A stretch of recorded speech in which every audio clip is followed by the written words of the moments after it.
It's a very short reading, but it speaks volumes. At least it does to me. Because the author of Hebrews, he understands, he fully grasps the humanity of Jesus. Jesus, fully human, fully divine. But he really grasps his humanity. And in a sense, describes his agony in the garden, his dying to himself. And that is, he offered prayers and supplications with loud cries and tears. Loud cries and tears. What that says to us, it's not easy. It's not easy to die to self. It's not easy to do the Father's will. Jesus did not, even though he was the Son of God, from a human standpoint, it was not easy.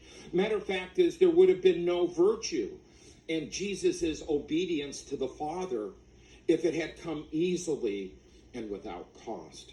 And there would be no way that we could identify with him. We can identify with him because it came at great cost. Tears, supplications, crying out, my soul is deeply troubled. We can connect with that. And God's will meant the cross, and Jesus had the nerve to accept it.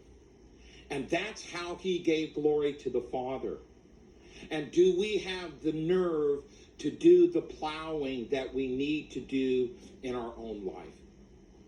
And we have a high priest who can identify with us, and we know that it's not easy. And then to plant good seed.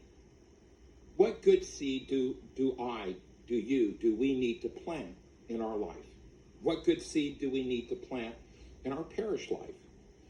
If I plant the seed of kindness, I'm going to reap kindness. If I plant the seed of intolerance, then I'm going to experience intolerance. If I plant the seed of impatience, then I'm going to experience impatience. If I plant the seed of generosity, I'm going to experience generosity. Generosity in terms of time and kindness, gentleness. We receive what we put out. So Lent calls us to go deep, to do the plowing, to plant the seed. And you've heard me say this a number of times, and I'll go ahead and say it again. But instead of the word sow, S-O-W, I'll use the word plant. So, to plant a thought means that we will reap a feeling. To plant a feeling, we will reap an action. To plant an action, we will reap a habit. To plant a habit, we will reap a character. And to plant a character, we will reap a destiny. See, God's not interested in our comfort. He was not interested in his son's comfort. His son was sent to do the will of the Father, to die on the cross for us. He's interested in our character.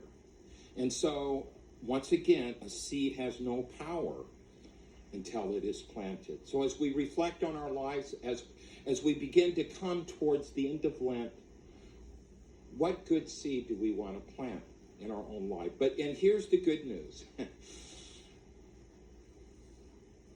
Because God will not be outdone in generosity. We've heard that. So Jesus embraces his hour, and we are called to embrace our hour, our life that we have been given. He gives glory to God by doing the will of his Father, and we give glory to God by planting good seed. And then on the third day, Jesus was glorified by the Father. In glory, the Father raised the Son from the dead. And the same will happen to us. So by embracing our hour, giving glory to God, God will give glory to us and lift us up. So the last thing I'm going to say as I land it is during the season of Lent, we haven't had the opportunity for a penance service. So what I'm doing